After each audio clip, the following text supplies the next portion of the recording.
Faraday said that I can change current, and if I change current of something that's wrapped around a ferromagnetic material, then it will induce a changing magnetic flux inside that material. That's really useful because I could take that changing magnetic flux and induce another current in another part of that electric circuit. That's fantastic. Thank you, Faraday, for noticing that I can change magnetic field or current, and I can mutually induce the other.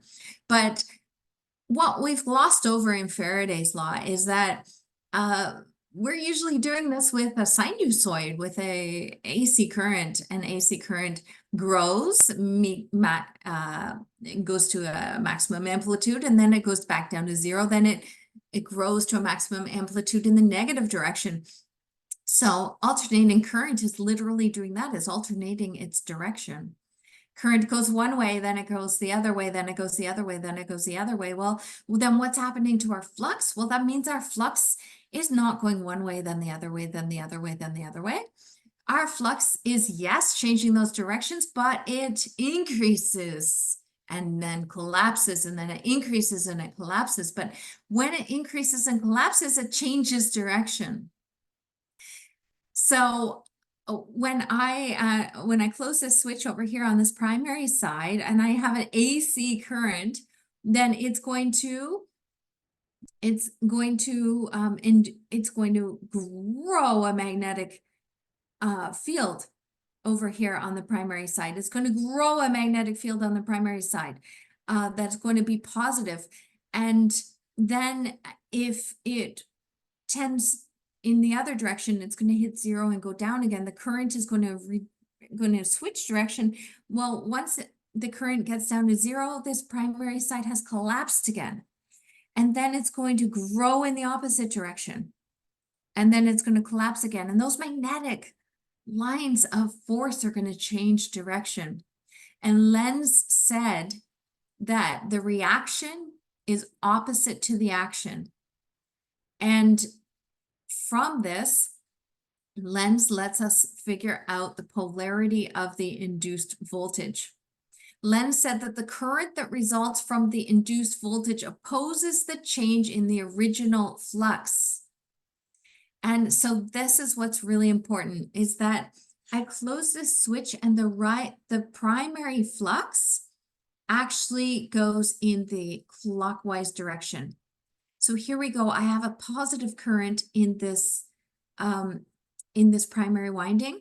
The flux rises, but it is rising in a positive direction, and it is going from no flux to, yes, the maximum flux. It is a rising primary flux.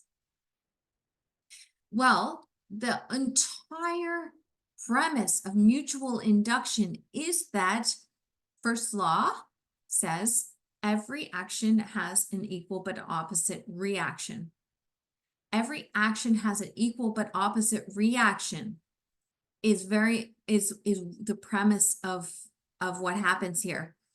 Since this flux is getting bigger and bigger and bigger and bigger and bigger, the other side actually has to oppose it. The other side opposes this magnetic flux, which means it also gets bigger and bigger and bigger and bigger and bigger. So we have a rising primary flux getting bigger and bigger and bigger on the left-hand side. We have an opposing, our secondary flux, getting bigger and bigger and bigger on the other side. And it's in a different direction. Is it growing? Yes, they are both growing because they have to match each other in their strength, in their girth. They have to match each other. But they are opposite directions. So I have my current. I know the direction of current on the left-hand side. It's going this way. It's making, because of the right-hand rule, it's making my flux increase in this direction. And then the other side is saying, wait a second, I need to make an equal but opposite reaction. I'm going to increase in the opposite direction. Well, if it's increasing in the opposite direction, do the right-hand rule for this direction of flux. Do the right-hand rule. Your thumb should point in the direction of this flux coming out of a coil. Then what that will result in is, oh my goodness, the plus is actually down here. The minus is actually here, and the current is actually flowing this way. So you see that the current on the primary side is flowing to the right. The current on the secondary side is going the other way, is going to the left. So what Lenz said is that, whoa, wait a second. There's an equal but opposite reaction in this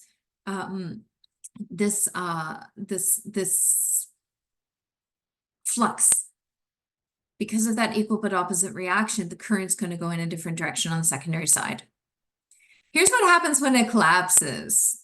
If you open up this switch, then flux doesn't just go away. It doesn't disappear. It actually collapses. It used to be big, then it got smaller, then it got smaller. Well, if it's getting smaller and smaller and smaller, then you know what it wants to do on the other side? On the other side, it wants to sustain it. If this is collapsing on one side, the other side wants to sustain it. It doesn't actually collapse. It sustains it. So it wants to go, it wants to, it has to go the other way to try to keep this from collapsing. So it changes direction. On one side, it didn't change direction, but on the other side, it changed direction. And that now the current is flowing the other way. Now, what everybody takes from this, what everybody remembers about Lenz law is that Lenz law describes the polarity of the induced voltage on the secondary side of a magnetic circuit that is doing mutual inductance. Everybody knows that. Everybody says, oh, Lenz law, it's the direction of my current. But what everybody doesn't know, and what is important to understanding why, is because energy cannot be created or destroyed. It can only change from one form to the other, and there is an equal but opposite reaction. For every action, there is an equal but opposite reaction. For a rising primary flux, there's going to be an opposing secondary flux. That's what changes the direction. For a collapsing primary flux, there's going to be a sustaining secondary flux. That's what causes the direction. I'm going to repeat that one more time. Why does Lenz know which direction the current flows in a secondary winding? Lenz law knows the direction of current in a secondary winding because every action has an equal but opposite reaction. The action of a rising primary flux is opposed by an opposing secondary flux. The action of a collapsing rising flux is opposed by a sustaining secondary flux. That's why there is a change in current on the secondary side of mutual inductive magnetic circuits, like transformers.